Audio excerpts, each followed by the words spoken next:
On April 14, 1945, in the industrial ruins of the Ruhr Valley, a German officer stood beside the shattered frame of a factory window and watched a sight that made no sense to him. Across the hills beyond the river, British artillery observers sat in plain view through binoculars. Trucks moved calmly along muddy roads. Soldiers smoked cigarettes beside armored vehicles parked beneath bare spring trees. There was no attack forming, no tanks massing for a breakthrough, no infantry assembling for a final charge. The British were simply waiting. For nearly 2 weeks, the pocket around the Ruhr had tightened inch by inch. Railways were cut. Bridges were gone. Fuel dumps had burned through the night while Allied fighter-bombers hunted anything that moved during daylight. Entire German divisions still existed on paper, but on the ground, they had become scattered groups of exhausted men clinging to collapsing positions with almost no ammunition left. And yet the final assault never came. For generations, German military doctrine had been built around decisive battle. Encirclements were meant to be broken. Fortresses were meant to bleed attackers white. Every major German operational theory depended on the assumption that eventually the enemy would attack directly. But in the spring of 1945, Britain and its allies discovered something far more devastating than frontal assault. They discovered that the fastest way to destroy a trapped army was sometimes to refuse battle entirely. The lesson had not come cheaply. 8 months earlier, Allied forces had smashed themselves against heavily defended Atlantic fortresses in France, suffering thousands of casualties for ports that were left unusable rubble by the time they fell. Brest became the warning. The Ruhr became the solution. And inside that shrinking pocket of Western Germany, more than 317,000 German soldiers were about to discover that patience could become a weapon more destructive than artillery. Because the British and American commanders closing the trap around them no longer needed dramatic breakthroughs. They no longer needed costly urban assaults. Time itself had become the attack. The road to that realization had begun not inside Germany, but along the Atlantic coast of occupied France, where Allied commanders first learned the terrible price of giving the enemy exactly the kind of battle he wanted. Brest was not just a battle for a port. It was a demonstration of what happened when Allied commanders accepted the German terms of war. The city had been declared a fortress, and that word mattered. A fortress was not simply a place with walls. In Hitler's system, it was a trap designed to hold Allied divisions in place, consume time, and force the enemy to spend lives for ground that might already be useless by the time it was captured. That was exactly what happened on the Brittany coast. The Americans attacked Brest with overwhelming force, supported by artillery, aircraft, engineers, and armor.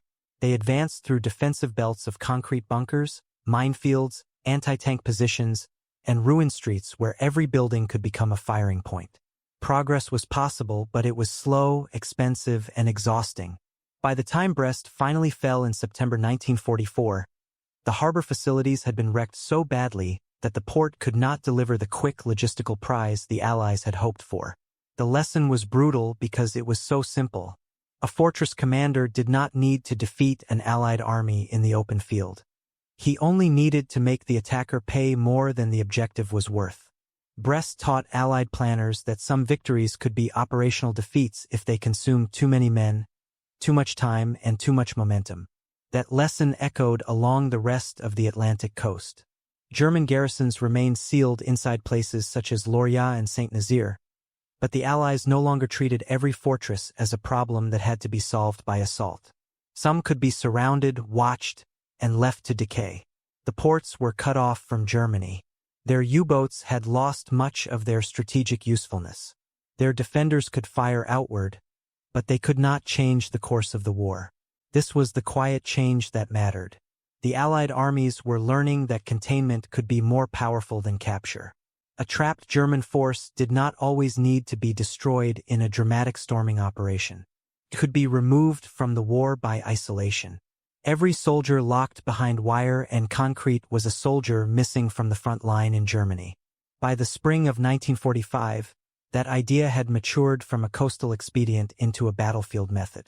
And when Montgomery's British-led armies reached the Rhine, the same principle would be applied not to one port, but to Germany's industrial heart. On the night of March 23, 1945, near Ries and Wesel on the lower Rhine, that method began to take its final shape. Field Marshal Bernard Montgomery's 21st Army Group launched Operation Plunder, one of the largest set-piece river crossings of the war.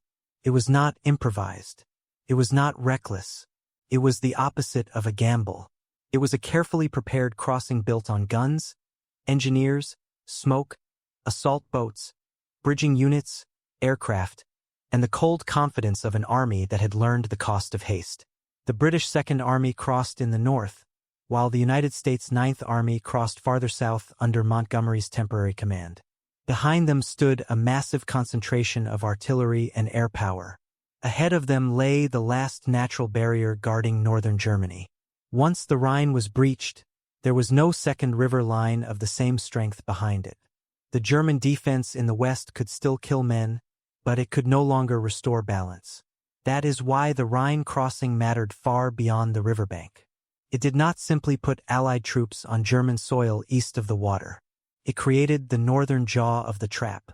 While Montgomery's forces pushed out from the lower Rhine, American armies already operating farther south were driving toward the same strategic space from another direction.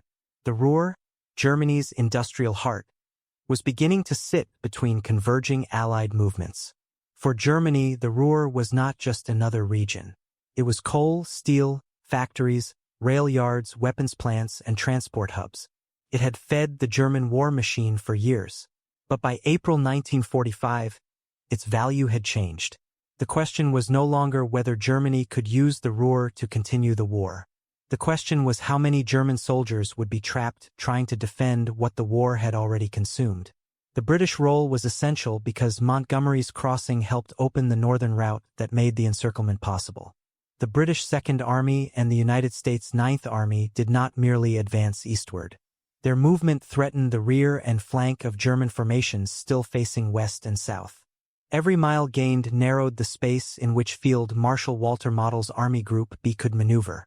And this was the terrible difference between an ordinary retreat and an encirclement. In retreat, an army loses ground. In encirclement, it loses choices. By the end of March, Model was not simply defending the Ruhr. He was watching the walls move around it. On April 1, 1945, near Lippstadt, the trap closed. Elements of the United States First Army advancing from the south met the United States Ninth Army, which had been operating under Montgomery's northern command. The meeting was not a dramatic battlefield scene in the old style. It was more important than that. It was geometry made real on the ground. The Ruhr was sealed. Inside the ring stood Field Marshal Walter Model's Army Group B, one of the last major German formations still capable of organized resistance in the West. It had once been part of Germany's answer to the Allied landing in Normandy. It had fought through the retreat across France. It had been involved in the Ardennes offensive only months earlier. Now it was trapped inside the very industrial region it had been ordered to defend. The numbers were staggering. Allied intelligence initially underestimated the scale of what had been caught. The pocket contained regular army units, panzer formations, Luftwaffe ground personnel, Volkssturm militia, rear area troops, police, and fragments of formations that had been pushed backward until they no longer fitted neatly into any order of battle.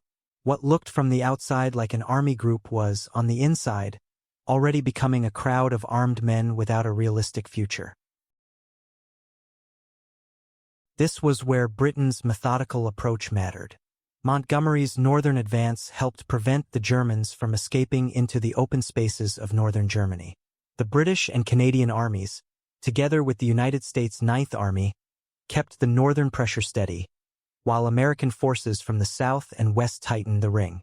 The purpose was not to produce a glorious final charge into every Ruhr city.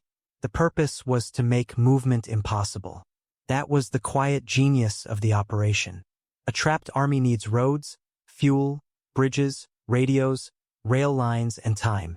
The Allies denied each one in turn.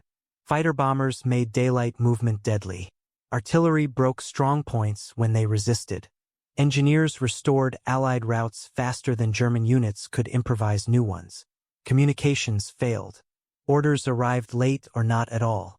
Units that tried to move discovered that the map no longer matched the battlefield. Model could still issue commands, but command itself was losing meaning. The pocket was not being conquered in one blow. It was being compressed until the German army inside it could no longer behave like an army. By the second week of April, the Ruhr Pocket had stopped functioning as a battlefield in the normal sense. There were still firefights. There were still pockets of German resistance. There were still officers trying to impose discipline on men who had been ordered to defend a collapsing Reich. But the shape of the battle had changed. It was no longer a contest for initiative. The Allies had the initiative permanently. The Germans inside the pocket were reacting to a world that was closing faster than they could understand it. The British contribution to this result was not simply symbolic.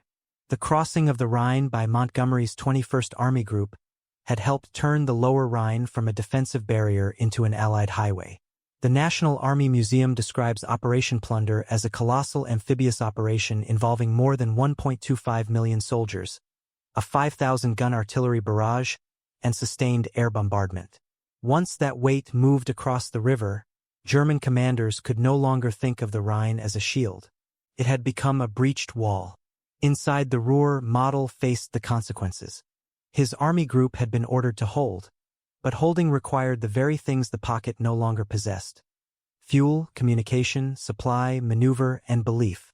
Armored formations that had once been feared across Europe could not operate without petrol. Artillery batteries became useless when ammunition ran down.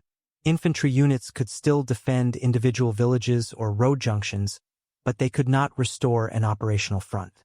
This was the difference between destroying an army by attack and destroying it by containment. A frontal assault kills men at the point of contact. Encirclement kills the system around them. It turns headquarters into isolated rooms, vehicles into scrap metal, roads into traps, and orders into paper. The men may still hold rifles, but the army that gave those rifles meaning begins to disappear. By mid-April, surrender became less an act of cowardice than an admission of reality. German soldiers emerged from cellars, factory yards, and wooded positions in growing numbers. Some were exhausted veterans. Others were boys and older men pulled into the final defense of a state already dying. The Allies did not need to storm every street to prove the point. Every column of prisoners walking westward proved it for them. The Ruhr had become the final answer to Brest. At Brest, the Allies had attacked the fortress and paid for every yard. In the Ruhr, they trapped the fortress and let its own emptiness defeat it. The final collapse came without the dramatic last battle German propaganda had promised. No counterattack opened a corridor. No reserve army appeared from the east. Hitler's order was still to hold, but by April 1945, orders from Berlin had become less a military plan than an echo from a collapsing regime. Model understood that formal surrender was impossible under the code he had served. So he dissolved Army Group B as a command structure. It was a quiet but devastating act. Once the Army Group ceased to exist on paper, the machinery forcing thousands of men to continue a hopeless fight also began to disappear. The eastern part of the Ruhr Pocket gave way first. Then the western part followed. German soldiers moved into captivity in numbers so large that Allied processing systems strained under the scale. More than 300,000 became prisoners of war. The number was not just a statistic. It was proof that one of Germany's last major armies in the West had been trapped, isolated, compressed, and made useless without the kind of final assault it had been trained to resist. That is why the Ruhr mattered. Britain did not capture 317,000 Germans alone. This was an Allied operation. But Montgomery's Rhine crossing, the British-led northern pressure, and the wider movement of 21st Army Group helped create the conditions that made escape impossible. At Brest, the Allies had attacked the fortress and paid for every yard. In the Ruhr, they applied the opposite lesson. They gave the trapped army time, pressure, hunger, confusion, and no way out. The Germans had prepared for firepower. They had prepared for assault. What they could not answer was patience. And if this story helped you understand the final months of the war in a deeper way, like the video, subscribe to the channel, and tell me in the comments where you are watching from.